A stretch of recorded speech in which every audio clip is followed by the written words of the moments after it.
चलिए आज हमने जो सावन सिंह गुरु जी की है वो बुक शुरू कर रखी थी, परमार्थ की साखियाँ, उसी का है टॉपिक आगे है जो अध्याय 6 है। उसके अंदर लिखा है कि कैसे है संत है वो कैसी ज़िंदगी बदल देते हैं। जब संत लोग जीवन में आते हैं तो हमारे जीवन में कैसे परिवर्तन आ जाता है और हम बुरे कुमार्ग से सुमार्ग पे पहुंच जाते हैं और बुरे कर्मों से अच्छे कर्म करने लग जाते हैं। इसी चीज़ की इस कथा के माध्यम से है, कबीर साहब ने है कथा के माध्यम से इसी चीज़ का वर्णन किया है, इसी चीज़ के बारे में बताया है कि संतों का संगति मात्र से इंसान का हृदय परिवर्तन हो जाता है, वह सारे बुरे कर्म छोड़कर अच्छे सन्मार्ग पे पहुंच जाता है। आइए इसका आगे अध्ययन करते हैं। इसमें है महाराज सावन सिंह जी की ये पंक्ति है जो महाराज सावन सिंह जी ने लिखी है।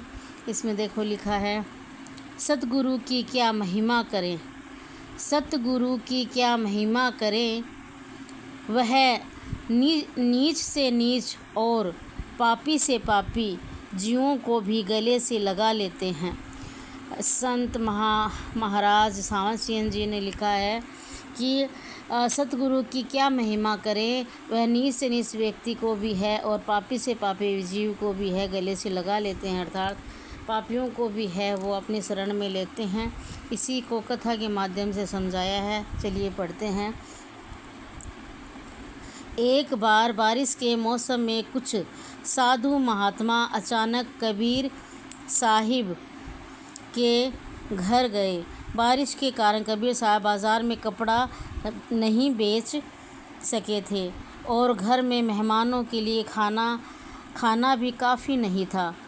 उन्होंने अपनी पत्नी लोई से पूछा, कबीर साहब की पत्नी का नाम था लोई, तो उनसे पूछा क्या कोई दुकानदार कुछ रसद यानी आटा दाल हमें उधार दे देगा, जिसे हम बाद में कपड़ा बेचकर चुका देंगे। पर एक गरीब जुलाहे को भला कौन उधार देता जिसकी कोई निश्चित आय भी नहीं थी। लोई कुछ बनियों की दुकानों पर गई, सभी ने पैसे मांगे। आखिर एक बनिया उधार देने को तैयार हो गया। उसने यह शर्त रखी कि वह एक रात उसके साथ बिताए। वह कबीर साहब की जो पत्नी थी लोई, उनको कहा कि मैं दाल वगैरह आटा दे दूंगा, लेकिन उसके बदले में तुम्हें एक रात मेरे साथ गुजारनी पड़ेगी। ये ऐसी उन्होंने इतनी नीच उनके सामने शर्त रखी। यह नीचता भरी शर्त उसे बुरी तो बहुत लगी, लेकिन वह खामोश रही। जितनी रसद उसे चाहिए थी बनिए ने दे दी। जल्दी से घर आकर लोई ने खाना बनाया और जो बातचीत बनिए से हुई थी सारी बात कबीर साहब को बता दी। रात होने पर कबीर साहब ने लोई से कहा कि बनिए का कर्ज चुकाने का वक्त आ गया है और यह भी कहा कि चिंता मत करना, मालिक सब ठीक करेगा। जब वह तैयार हो गई तो वे बोले, बारिश हो रही है और गली कीचड़ में भरी हुई है, तुम कंबल ओढ़ लो, मैं तुम्हें कंधे पर उठाकर ले चलता हूँ। जल्दी ही दोनों बनिए के घर पहुँच गए। लोई अंदर चली गई और कबीर साहब दरवाजे के बाहर उसका इंतज़ार करने लगे। लोई को देखकर बनिया बहुत खुश हुआ, पर जब उसने देखा कि बारिश के बावजूद न लोई के कपड़े भीगे हैं और न पाँव, तो उसे बहुत हैरानी हुई। उसने पूछा, क्या कारण है कि कीचड़ से भरी गली में से तुम आई हो, फिर भी तुम्हारे पाँव पर कीचड़ का एक छींटा भी नहीं लगा। लोई ने जवाब दिया, इसमें हैरानी की कोई बात नहीं। मेरे पति मुझे कंबल ओढ़ाकर अपने कंधे पर उठाकर लाए हैं।